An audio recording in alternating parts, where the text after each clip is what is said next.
Hello there guys, welcome to another of my live videos, and on this video there is lots to negotiate about. I am going to be giving you some more latest news on Odion Ighalo. Also going to be talking with you a bit more about Memphis Depay and Wilfried Zaha. Do you think one of them, should make a return to Manchester United? And also there's lots of other things to talk about, and I'm going to reiterate, some of the stuff that I did mention on my recent videos. So the first topic I'm going to start with though is Odion Ighalo. So Odion Ighalo has revealed that he does want to stay at Manchester United after the completion of his loan. Now, Odion Ighalo's loan spell does end on the 31st of May. It has been revealed how much it will cost Manchester United to sign Odion Ighalo on a permanent basis. It will cost the club around £15 million to get him on a permanent basis. I think we did pay around 3 or 4 million to get him in on loan, and Manchester United are paying like a third of his wages. But due to the coronavirus pandemic, Manchester United may have to extend his loan until June the 30th. But I am a big admirer of Odion Ighalo, because I do believe from my own perception that Odion Ighalo's enjoyed a fantastic start to his Manchester United career. He has 4 goals in 3 starts for the football club, and he's also provided a couple of assists. And like I mentioned, he's an option of a different type of centre forward, and he's totally comparison to our other attacking players. And I think that Odion Ighalo is a good cover up for Marcus Rashford. And obviously, he's been a lifelong Manchester United fan as Odion Ighalo. But obviously, it came out the other week, and this was stemming from a few media outlets. It was also stemming from Sky Sports, saying that his parent club, Shanghai Shenhua, offered him £400,000 a week, plus a 2-year contract extension, to obviously, convince him to turn down a permanent move to Manchester United. But I think, he wants to stay at Man United, like he's revealed, and he said a couple of weeks back he was even willing to take a pay cut to remain at Manchester United. But I'm very, very glad that we got him in the January transfer window, because we did need a cover up to Marcus Rashford. But I think Odion Ighalo is the future for Manchester United. I really, really do. But even if we do get Odion Ighalo in permanently, we still need a striker in there, definitely. And I know that we have got a lot of good attacking players, like I mentioned on my other videos. Martial's recently rejuvenated himself. Martial has been playing in that number 9 role this season, even though he predominantly plays out wide on the left. Because prior to this season, Martial's been playing out on the left-hand side. And he could actually, remain in the number 9 role, could Martial, because I think actually, Solskjaer does prefer Rashford out wide than in the number 9 role. Rashford, of course, has been out with a back injury, but when the season does eventually resume, Marcus Rashford should be back in action. But I said, didn't I, early on this season, Marcus Rashford was one of our best players, and a lot of aspects of his game have improved of Rashford's. Rashford, up until this point, has spent the entirety of his career with Man United, and again, he's the long-term future for Man United. Martial, do you think his future could be in doubt? I think one of the best seasons Anthony Martial enjoyed was, his debut season when Louis van Gaal recommended him in. And, we did get him as a 19-year-old, and Martial is now 24 years of age. But, I think, he will be at Manchester United next season. Daniel James, he's also another good attacking player for us. Got him for £15 million last summer from Swansea. And he's played so many games this season as Daniel James. And I know when we signed him, I expected him to get minutes under his belt, but I didn't expect him to play as many games to the extent as he has done. We've played Daniel James on the left and the right this season because he can play him on both flanks. But you do see the best of Daniel James on the left. His tracking back needs to improve. I think his crossing needs to improve. But prior to that, I don't think, much more needs to improve about his game. And he is only very, very young. And I'm surprised with how well he's done at Man United, because don't forget, he came all the way from the Championship to the Premier League. So when he came to Man United, he took his footballing career to the next level. And obviously, Mason Greenwood is another good attacking player we've got. This has been Mason Greenwood's first full season in the senior squad, and I've got to say he's done really, really well. He's seldom started in the Premier League because he tends to start more in the cup games, but I think next season Greenwood should get more starts in the Premier League. He's still a bit inexperienced at the moment. He's only, 18 years of age is Greenwood. So we have got a lot of good attacking players, but Manchester United still need a centre forward, definitely. So now I'm going to delve into the news on Memphis Depay and Wilfried Zaha. I mentioned this on my first video that I did this morning. Do you think, one of them, should return to Manchester United? We're actually, seeing Memphis Depay or Wilfried Zaha as two alternatives for Jadon Sancho. Because obviously, Man United are expected to sign Jadon Sancho in the summer. But in case we miss out on Jadon Sancho, we may try and sign Depay or Wilfried Zaha. We know how much Jadon Sancho is going to cost the football club. He's going to cost us around... Bloody eating's on there. He's going to cost us around £120 million. Minimum £100 million. But either figure, it's going to make him a record signing in the Premier League. And it's going to make him our most expensive signing, because our most expensive signing at the moment is Paul Pogba, who we paid £89 million for. And don't forget, Man United are willing to offer Jadon Sancho, the iconic number 7. And, I think he'd operate very, very well in the number 7 role, because, we've had a lot of good number 7s up and down the generations. Our recent number 7s, though, haven't been too good. And it's said that Man United have been in contact with Jadon Sancho's agent for around 2 months. That was stemming from Fabrizio Romano the other week, and Fabrizio Romano tends to be a reliable Italian journalist. And then I did believe, there was a lot of trustworthy in the Jadon Sancho, speculation of him coming to Manchester United. I can't fully assure that he's going to come to Manchester United, but I think, his preference is a move to Manchester United. But I think he's definitely going to leave Borussia Dortmund at the end of the season. And we're willing to offer Sancho £400,000 a week. So we're willing to make him our highest paid player as well as our most expensive signing. According to Paul Merton, he's very sceptical that Man United or Chelsea will pay £100 million for Jadon Sancho. But even though, due to this, coronavirus outbreak, Borussia Dortmund do remain ruthless over their valuation. They are not going to let Jadon Sancho go on the cheap. So they basically said to us, we've got to meet their full asking price to convince Dortmund to offload the player. The Borussia Dortmund CEO did come out though and say he will not step in Jadon Sancho's way if he wants to leave Dortmund in the summer. The Irish Independent, they came out earlier on this week and they said it's unofficially confirmed that Jadon Sancho will complete a transfer to Manchester United in the summer. But I think Rashford actually, could be key to Jadon Sancho coming to the club. And Marcus Rashford did say he wants Jadon Sancho at Manchester United next season. Because to be quite honest with you, I think Sancho would go well alongside Rashford and Anthony Martial and that in our attacking line. They'd make a good trio, I've got to be honest with you. And Jadon Sancho is predominantly a right winger. And Manchester United, of course, are in search for a right winger.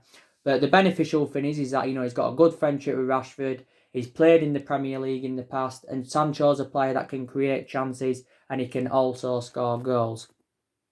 But we'll probably, we'll end up getting Jadon Sancho on the board anyway. But just if we don't get Jadon Sancho on the board, then we're looking to get Depay or Wilfried Zaha in now. With Wilfried Zaha, I think I've got to give him a lot of credit because I think he's done very, very well at Crystal Palace as Wilfried Zaha. He spent the vast majority of his career with Crystal Palace. Obviously, he was in their youth setup on it for a good 5 or 6 years, if I can remember rightly. I think he broke into Crystal Palace's senior squad in 2010. Then obviously, in 2013, we signed Wilfried Zaha. We paid around £10 million for him. That was in Alex Ferguson's last season, and it was Alex Ferguson's last signing at the football club. Wilfried Zaha, of course, endured 2 years at Manchester United, but, I think he only played a couple of times for the club. But, yeah, due to limited appearances, we let Wilfried Zaha rejoin Crystal Palace. This is what we let him do. So Wilfried Zaha did struggle, during his time at Manchester United. So then I think he went back to Palace. He also had a loan spell with Cardiff. So actually, he's played under Ole Gunnar Solskjaer's guidance. So Solskjaer may be keen on a reunion with the player. Then I think Palace got him on loan, didn't they? Then Palace, made the deal permanent. But he has been, become an integral part of their team. And I've got to say, he has flourished under Roy Hodgson's guidance as Wilfried Zaha. He's, 27 years of age. He's well proven in the Premier League. He can play as a forward. He can also operate as a winger. So would you take Wilfried Zaha back at Manchester United? I think, was it back in 2018, he signed a 5-year contract, if I'm right, with Palace. So he's under contract with them until 2023. Obviously, I think it was last summer, quite a few teams had inquired about, Wilfried Zaha. Arsenal, don't forget, went in for him.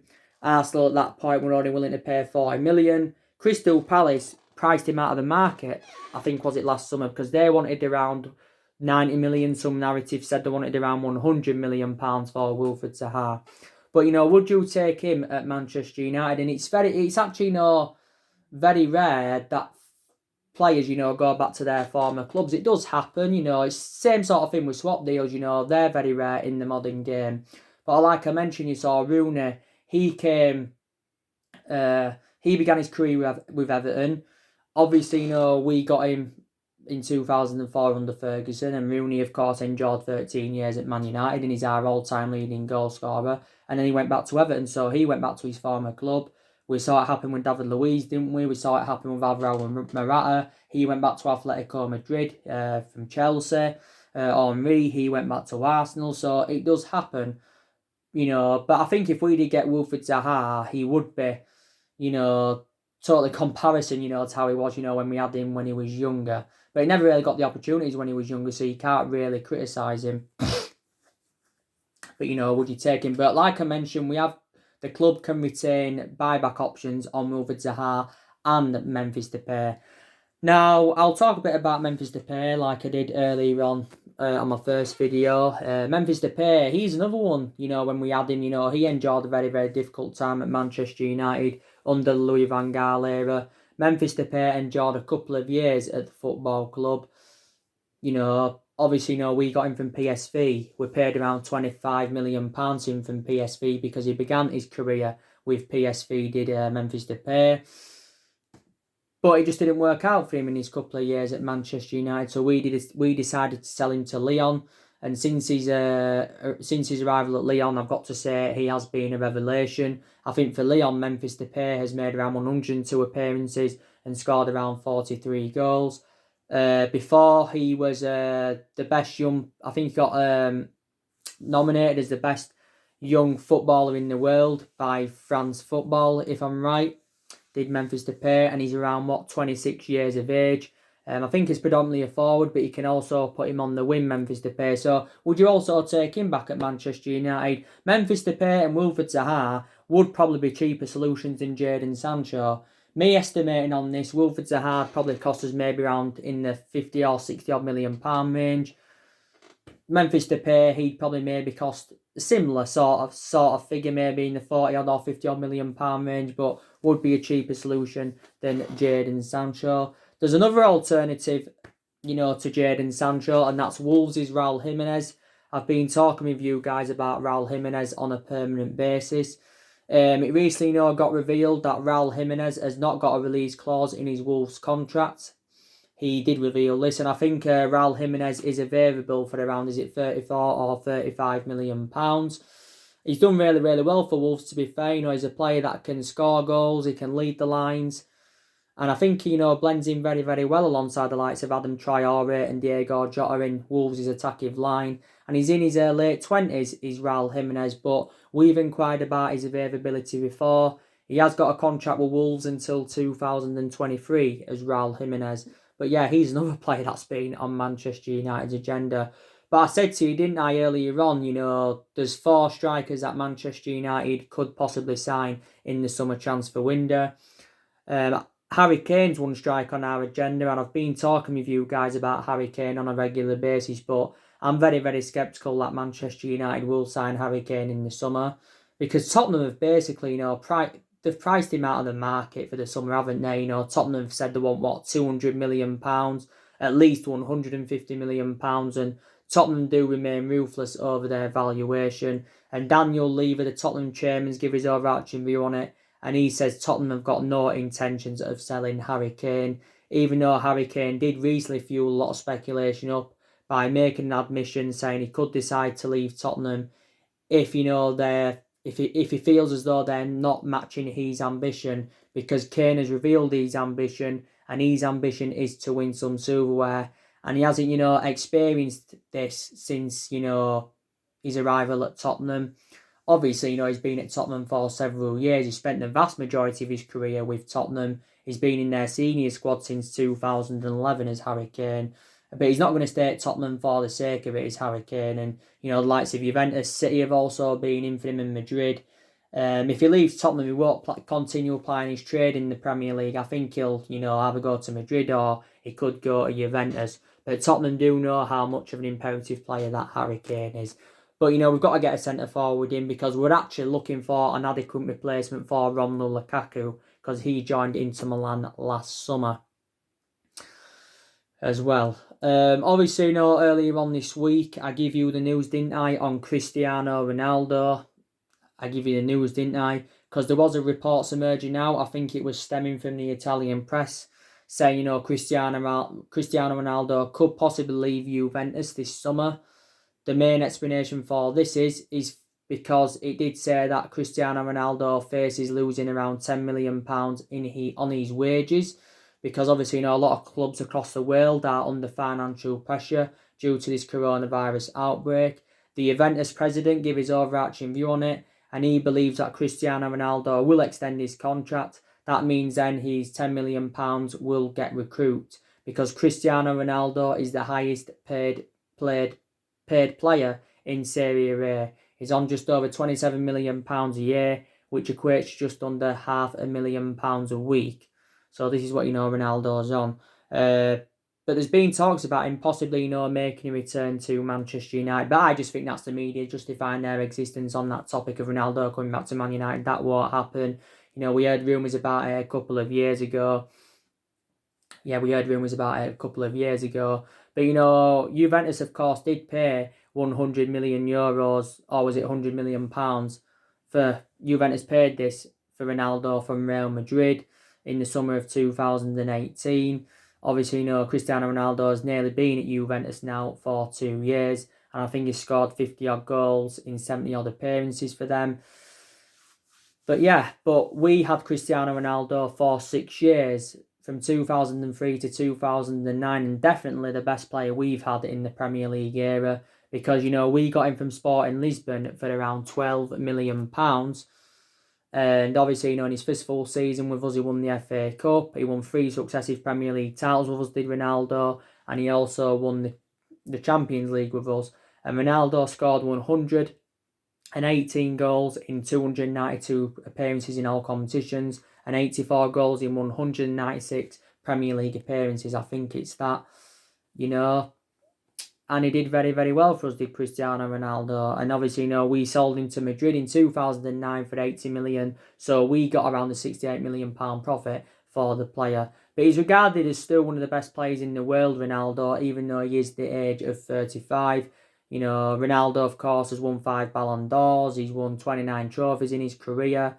You know, he won 15 of those came during his 9 years with Real Madrid, or was it 10 years with Real Madrid? He's also, you know, made over 700 appearances. I think he scored over 700 goals for club and country. 700 senior goals, yeah. And he holds a record for the most goals in the Champions League. He's got around 128 goals in the Champions League as Ronaldo. You know, maybe, you know, if we were to go for him in the summer, he'd probably cost maybe around 60 or 70 million. Juventus won't recoup the £100 million that they did pay for him. But if they extend his contract to remain at Juventus anywhere, will Ronaldo. So that's just the media justifying their existence. Ronaldo will not come back to Manchester United. So that's, you know, really all the latest on the transfer news. Obviously, you know, I've been keeping you up to date of what's been going on, you know, with Paul Pogba and Matthias de Ligt, because obviously, you know, there's been rumours coming out of the mainstream media saying, you know, that Man United are willing to offer Paul Pogba back to Juventus in order to sign Matthias de Ligt. So there could be a swap deal on the cards. And like I said, you know, I would take Matthias de Ligt at Manchester United, definitely. But I don't really need to reiterate what I mentioned about Matthias de Ligt and Pogba, because I've spoken to you about that on my previous video. Yes, I did.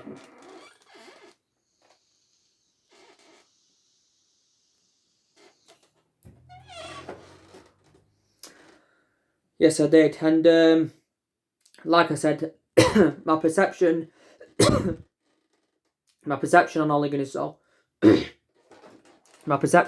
Solskjaer is, I do feel as though that he needs more time at Manchester United. Of course, Solskjaer, has been at Manchester United now 15 months. So he has been at the football club over the year, but he's been permanent Manchester United manager for 12 months as Ole Gunnar Solskjaer. He's been permanent Manchester United manager, and we're giving the job permanently. Obviously, reflecting on, what he did in that 3-month period when he was the interim manager. Reflecting on what he did when he was the interim manager, this is why we're giving him the job permanently. Obviously, I've pinpointed out some of the positives from his tenure. The positives is that, Solskjaer has recruited 5 good players into the club. Obviously, spent around £220 million on 5 players, and so far Solskjaer's enjoyed 3 transfer windows. If he's still Manchester United manager in the summer, Solskjaer, it will be his 4th transfer window as Manchester United manager. And like I mentioned, Solskjaer does deserve at least 1 or 2 more transfer windows. Also, too, our record against the big 6 sides this season's been very, very good because we've registered like 17 points against the big 6 sides this season. We haven't been so good, though, against lower opposition, so I've got to credit Solskjaer for that. He's also got rid of a lot of the deadwood since he's come in. We've seen around 9 players leave since he's come in. We saw Ashley Young leave this year after he enjoyed 8.5 years at Man United. We saw Marcus Rojo go out on loan to Estudiantes. We saw Chris Smalling last summer go out on loan to Roma. We saw Darmian go last summer to Parma. We saw Ander Herrera. He went to PSG last summer after he enjoyed 5 years at Man United. We also too saw Marian Fellaini go back in January 2019. He went to China, but Fellaini did enjoy 6 years at Man United.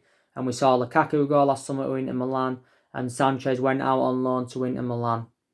And obviously, Dean Henderson is out on loan at Sheffield United at the moment, but it's looking very likely that Dean Henderson will be coming back to the football club. But maybe, David De Gea still will remain our number 1 goalkeeper. So a lot of players have left since his arrival. So these are the positives. Another positive is, Solskjaer has promoted the youth very, very well because the young players have been given their chances. And like he revealed at the start of this season, he said the young players would get given their opportunities. And got to say, the young players have done very, very well. I think we've had the youngest squad in the Premier League this season, to be quite honest with you. So that's something else, I've got to credit him for. Also, too, we've had some decent results under Solskjaer. We've had a few big wins under him. We had the 5-0 win against Lask. We had the 5-0 win against Bruges. We had the 6-0 win against Tranmere. We had the 5-1 win against Cardiff in Ole Gunnar Solskjaer's first game. We had the 4-0 win against Chelsea on the opening day of the season. So we've had some big wins under him, but we've also had some negative results, and that is a negative. I think one of the worst results we've enjoyed under the Solskjaer era was the 4-0 defeat to Everton last April. Don't forget, after that game, Solskjaer made a public apology after that game and that, so you've got to credit him for that. But the negatives are, since Solskjaer did get the job permanently, his record has been disastrous because towards the back end of last season, we'd lost 5 of our last 9 games. And another negative is that we've enjoyed our worst start ever to a Premier League season. Solskjaer's inexperienced as a manager, so you can say that's an element of concern. But the longer he remains in the Man United job, he's going to be gaining more managerial experience. His record at Man United's been disastrous. But there again, his record was disastrous at Cardiff. Solskjaer only enjoyed a short tenure with Cardiff, and the main explanation why he got sacked from Cardiff is because, he ended up getting Cardiff relegated. He only managed around 29 games for Cardiff, did Ole Gunnar Solskjaer. He did quite well at Molde, though, to be fair, because he won a couple of Norwegian titles with Molde. But, when the season does eventually resume, we can win silverware this season. We can win the Europa League because we're into the last 8 of the competition. We can win the FA Cup because we are into the quarterfinals. And it'd be nice for us, to get some silverware under Ole Gunnar Solskjaer. But, like I mentioned before, reiterate what I said, Solskjaer will be backed in the summer because Ed Woodward's backing him. The Glazers are also backing him. And, Manchester United have, fans, a lot of Man United fans have had doubts about the club's ownership this season. We've also been very, very critical of Ed Woodward. So there hasn't only been problems with the management throughout the course of this season. We've had some problems with, players underperforming. But I've got to say, there's a lot of players that have improved under Ole Gunnar Solskjaer's guidance, and we are unbeaten in our last 11 games in all competitions. So hopefully when the season does resume again, we can keep this good run of form up. But, Solskjaer will be under pressure to keep this good run of form up when the season does eventually resume. But even if Man United weren't to get qualification for the Champions League, I still think we'd be determined to give him another season to see what he can do. And Solskjaer did say, he thinks Manchester United need around 3 signings in the summer, or 4 maybe, to become title contenders. And he's identified the areas, where he thinks Man United need to strengthen up. Solskjaer wants to bring a right winger in. He also wants to bring a central midfielder in. He's obviously, he wants to bring a centre half in. So there's still deficiencies in the squad that do need to be addressed. By the way, Manchester United are no longer interested in a left-back. We've pulled the plug on getting a left-back in because of the emergence of Brandon Williams. Brandon Williams is in his first season in the senior squad. And I've got to give Brandon Williams a lot of credit because he's done very, very well. But he is still inexperienced. I still think, Luke Shaw does remain our first choice left-back. I think, since Luke Shaw's come back from injury. Yeah.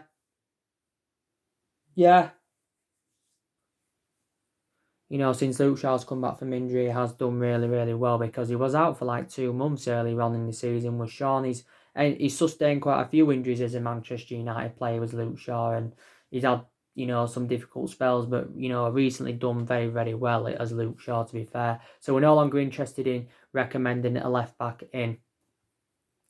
But he does deserve more time at Manchester United, does Solskjaer, without a shadow of a doubt. Because taking into account Solskjaer is still in the process of rebuilding this Man United team. Because Solskjaer was talking a while back, about how he had to overhaul Manchester United, when he replaced Jose Mourinho back in December 2018. Obviously, Mourinho's last game as Man United manager was the 3-1 defeat to Liverpool, and that was enough to get him the sack. But some things have changed under Solskjaer. Quite a lot of things have changed. He's changed the personnel, he's changed the players. The players that weren't good under Mourinho do look better now under Solskjaer because, Mourinho, had when he was at Man United, he had bad disputes with the board, bad disputes with some of the top players, such as Martial, Shaw, Pogba and all of that. If Mourinho would have still been here, Pogba, Martial and Shaw probably wouldn't have been at the football club. But Mourinho did win 2 trophies in his first season, and Mourinho endured 2.5 years at Man United and that. But Solskjaer's changed quite a few things. You can also say he has changed the tactics, to be quite honest with you. But the vast majority of these players are Mourinho's, and Solskjaer's inheriting the vast majority of them. So let's just put that into the equation. And Solskjaer is our 4th permanent manager since the Alex Ferguson era. And, with Ferguson, don't forget though, he didn't win out in his first 4 years at Manchester United, and the board were, having negotiations about sacking him, and good job we didn't sack him, or wouldn't have been, successful. Wouldn't have been a successful team if we'd have sacked Ferguson after that, in that 4 years when he didn't win anything. But look what he went and accomplished after that 4 years of not winning anything. One of the greatest managers of all time. Ferguson endured 26, 27 years at Man United, if I'm right. I think he won a good 30-odd major honours with us. And Ferguson did develop a lot of young players. And that's what Solskjaer replicates. He's replicating Ferguson by developing young players. But since Ferguson, retired in 2013, we have been playing catch-up for the last 6 or 7 years. We've had different managers with different philosophies. A hell of a lot of money's been invested into the club. I think we've spent nearly £1 billion on recruiting new players in. And over 30-odd players have been recommended in since the Alex Ferguson era. Like I said, under the Van Gaal and under the Moyes era, he only brought 2 players in. He brought Juan Mata in, who's still here now. He brought Fellaini in, no longer here. Van Gaal brought players like Schneiderlin in, Sebastian Schweinsteiger, Falcao, Di Maria, Daley Blind, Memphis Depay. He brought so many players in, did Louis Van Gaal, but the vast majority of them players are now not here. And like I said, Mourinho brought a lot of players in. But I've got to be honest with you, Bruno Fernandez is the best player we've recommended in since the Alex Ferguson era, because Bruno Fernandez has just made the difference in the team completely. Won Premier League Player of the Month for February.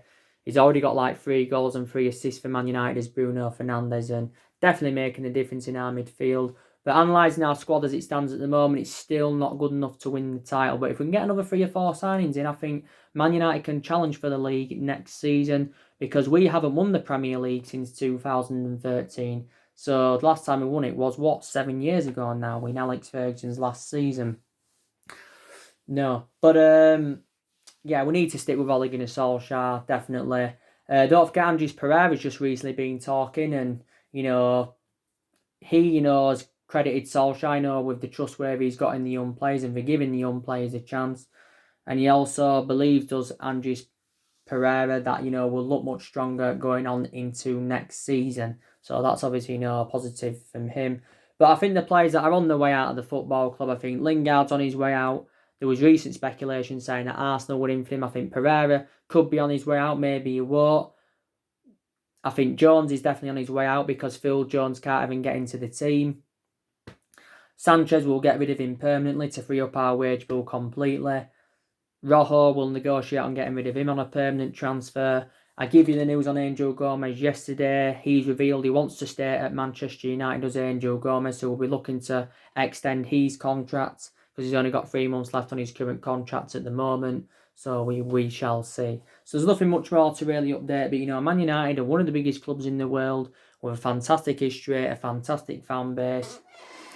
And we are the most successful team in England with 20 titles, 13 of them Premier League titles. So that's your news on Odion Ighalo. Wants to stay at Manchester United, and everything else updated today. Drop your comments, likes, below on the channel. If you do, consider subscribe as always, and take care. God bless. See you all again very, very soon.